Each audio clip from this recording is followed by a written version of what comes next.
Good morning, students. So, this is class 12th physics, and I'll be discussing the test solution of chapter number 4 and 5. So, let us begin with the first question. So, the first question says that current sensitivity of a galvanometer is 5 division per milliampere, that is theta upon I, and voltage sensitivity, that is theta upon V, is 20 division per volt. Then you have to calculate the resistance of galvanometer. So as you know, V is equals to IR. So from here, R will be equal to V upon I. So V upon I is nothing but resistance of galvanometer. So if I multiply if I divide current sensitivity and voltage sensitivity, I will get V upon I, that is theta upon I upon V upon theta. So that will become theta upon I into V upon theta. So this is nothing but V upon I. So just divide them. So theta upon I is 5. So 5 into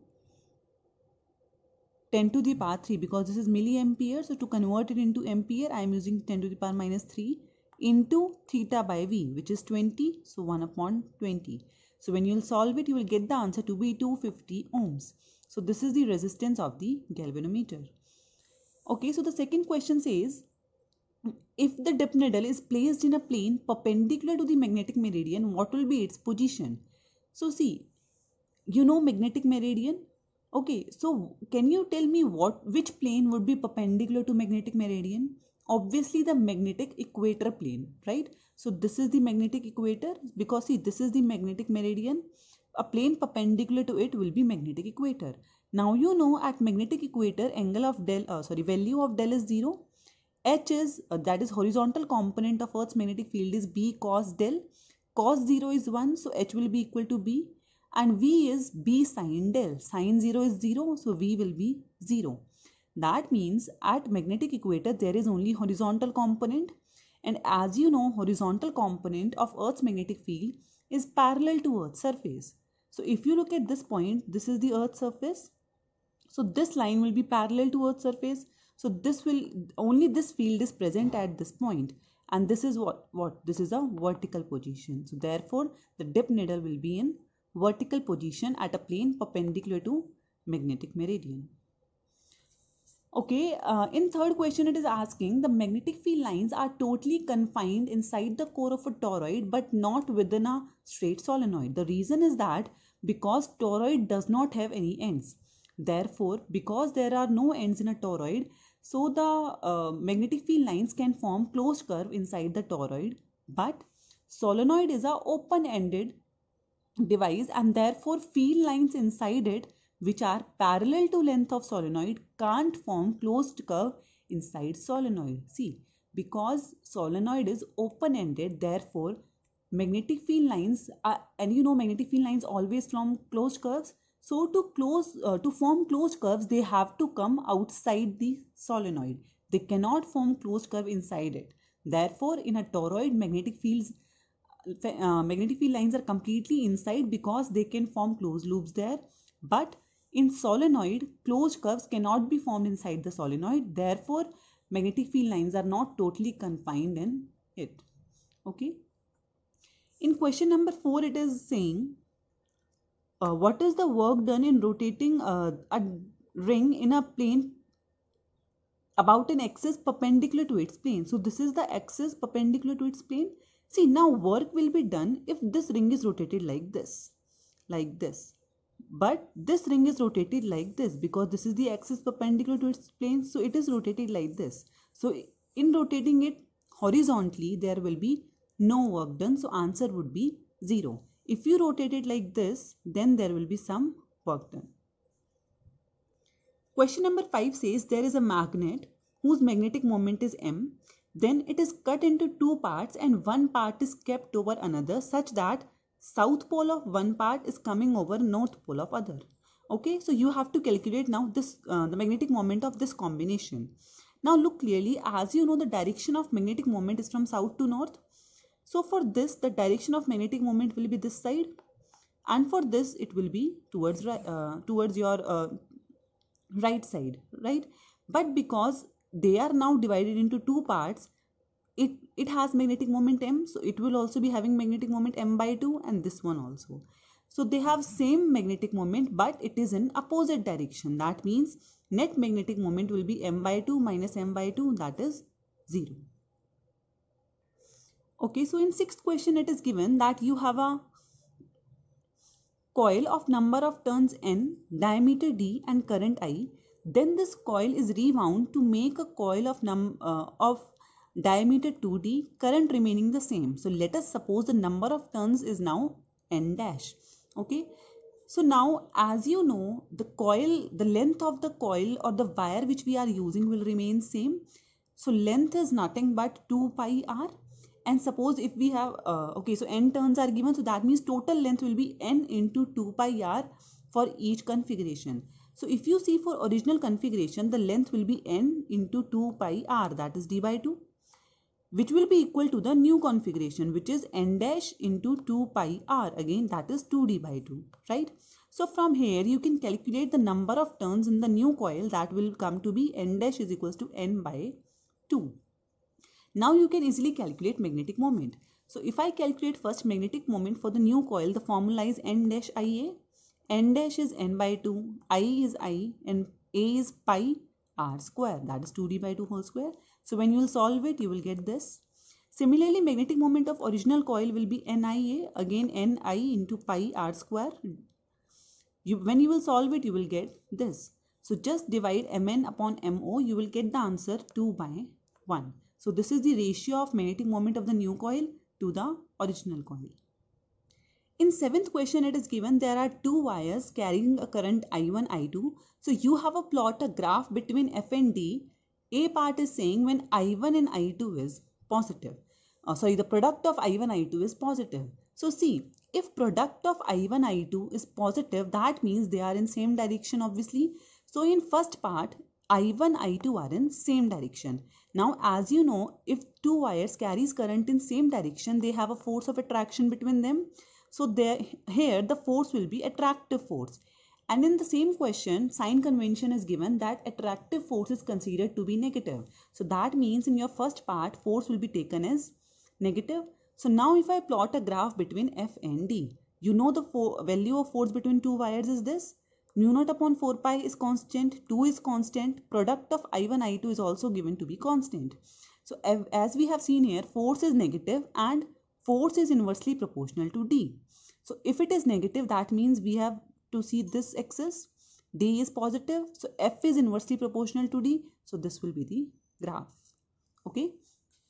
In second part, same question is there, just the difference is that the product of I1, I2 is negative. So this means that they are in opposite direction. That means there will be a repulsive force. Repulsive means positive. Again, it is given in question. So positive force means you will be here, and again force is inversely proportional to D. So you will get this graph. Okay, so in 8th question, you are given that you have a ring which has a relative permeability of mu r, number of turns n and current I. Then you have to calculate magnetic field inside the ring. So let us suppose r is the radius of this ring. So we will use Ampere's law to calculate the magnetic field. So Ampere's law is B dot dl is mu I dash C. Because it has some magnetic relative permeability, so therefore I am not using mu naught, I am using mu. And as you know, mu is mu naught mu r. So I can write it like this, mu naught mu r. And let us say current inside it is I dash. Okay. Because I is the current in the each winding. Okay, so now B dot dl can be written as B into 2 pi r, where 2 pi r is the length of a winding obviously. So this is mu naught mu r I dash. Okay, so now I dash is the current enclosed by the ring. So as you know, if it has n turns per meter, see total current enclosed will be Ni, where n is number of turns and I is the current through one winding. So see, we are given small n in the question. So as you know, capital N is equals to small n into L. So if you put this value here, so that will become, see, small n into L, small n into L. L is 2 pi r into I.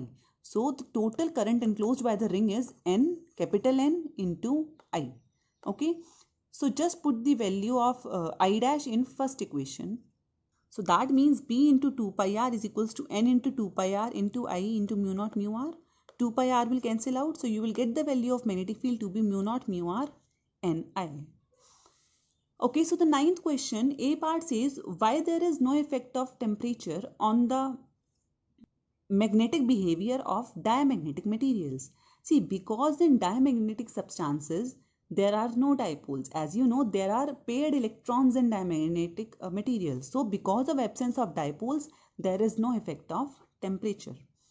Second part says, is there any torque due to a bar magnet due to its own field? So the answer is no. See, because torque is M cross B, where B is some magnetic field and M is the magnetic moment of the material which is kept in that magnetic field. That means at least there should be two fields so that one can experience the torque. So that means no torque on the element due to the field produced by the element itself. So if there is the field of bar magnet, there must be some another magnet so that it can experience the torque. Okay, so there will be no effect of torque on the same magnet if it is producing the field. In 10th question, it is given there is a rod of length 4r and two charges of q and mass m are placed at the end of it. Then you have to calculate the ratio of magnetic moment to the angular momentum. So as you know, magnetic moment is IA, where I is current, A is area. Okay, so now mark it first equation. Now you know Q is equals to IT, so I is equals to Q by T, right? So here we have two charges, so Q will be our total 2Q and we are keeping T to be T only. Okay, so now magnetic moment is IA, so I is 2Q by T. Area is pi r square, because if the length is 4r, radius is r only, so area will be pi r square of the rod. So also you know T is equals to 2 pi by omega, where omega is angular velocity. So just put value of this T into this. So M will come to be 2Q, omega is 2 pi, T is 2 pi by omega into area, that is pi r square. So when you will solve it, you will get omega q r square. Okay, now let us talk about angular momentum, that is mvr. V is nothing but r omega, so if I put the value, that will become mr square omega. So this is the general form. Now if we talk about in terms of question, we have two masses, so the value of mass will be 2m. Okay, so this r is the distance from the origin. So here it is asked what is the angular momentum about the center. So if we talk about center, the distance of one mass from the center is 2r, because length is 4r. So our small r will be here 2r. Okay, so 2r square into omega. So now just divide m by l. So L, when you will solve that, you will get L to be 8 m r square omega. So m by L will come to be q by 8m. Okay, so next is question number 11. It says a galvanometer gives a full scale deflection at 1 ampere and it is converted into a emitter of range 10 ampere. Okay, so Ig and I are given in question. Then you have to calculate the ratio of the resistance of the emitter form to the shunt resistance. Okay, so as you know, the value of shunt resistance is given by Gig upon I minus Ig.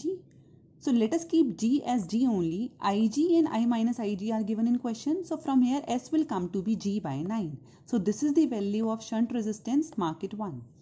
Now we have to calculate the resistance of emitter formed. So as you know, to convert a galvanometer into emitter, we connect a resistance in parallel to it. So if you will calculate the equivalent resistance of this, it will be Gs upon G plus S. Again put the value of S from here into here. So when you will solve it, you will get R to be G by 10. So you have the value of resistance of emitter formed and you have the value of shunt used. So just divide it. R by S will be G by 10 into G by 9. So the answer will be 9 by 10. So this is the ratio of the resistance of emitter formed to the shunt resistance used. Okay, so the question number 12 says there are two rings. They are kept such that their axes are perpendicular to each other. Okay, so you have to calculate the net magnetic moment. So you have to calculate the direction and value of magnetic field at this point O. Okay, So first of all, you know the general formula of magnetic field on the axis of a ring, which is mu naught upon 4 pi 2n pi ia square upon a square plus x square to the power 3 by 2. This you have studied in your theory lectures. So let us see the direction of magnetic field due to both the rings. You can simply use your right hand thumb rule. This current is going in clockwise direction. So when you will curl your fingers in clockwise direction, your thumb will point towards left. That means due to this, magnetic field will be towards left at O point. Similarly, this current is in again anti-clockwise direction. So when you will curl your fingers in anti-clockwise direction, you will see your thumb will point in upward direction. That means magnetic field due to this is in upward direction. Okay. So now this distance is given to be x in question, and let us suppose r is the radius of both the rings because they are identical rings. So now as you can clearly see, B1 and B2 are perpendicular to each other. So let us suppose B is the resultant magnetic field and theta is the angle with B1. So we have to calculate the value of B and theta. Okay. So for that, let us calculate B1 and B2 first. So comparing with it, B1 will be mu naught upon 4 pi. Number of turns is not given in question, so we will not take n. 2 pi I, we have assumed the radius of ring to be r. So r square upon r square plus x square to the power 3 by 2. Okay, if I solve it, pi will cancel out, and 2 will also cancel out. So you will get mu naught upon 2 I r square upon r square plus x square to the power 3 by 2. And the value of B2 is also same because its distance is also same from the second ring. So B2 is equals to B1 only. Now because they are perpendicular to each other, so their resultant can be calculated by under root of B1 square plus B2 square, which will be under root 2 B1 because B1 and B2 are equal. So just put the value of B1 or B2 here. So you will get the net value of magnetic field. But now if you clearly see in the diagram, you can easily see x is very greater than r. So we have to apply that condition when x is very greater than r. So here r will get neglected. So it will be x square to the power 3 by 2. So you will be left with x cube in the denominator. So the net magnetic field will be root 2 into mu naught by 2 into IR square upon x cube. So this is the answer. Now to calculate direction, just calculate tangent theta. Tangent theta will come to be B2 by V1. So because they are equal, so the answer will be 1. That means theta is 45 degree. So the direction of magnetic field is 45 degree with B1. Okay.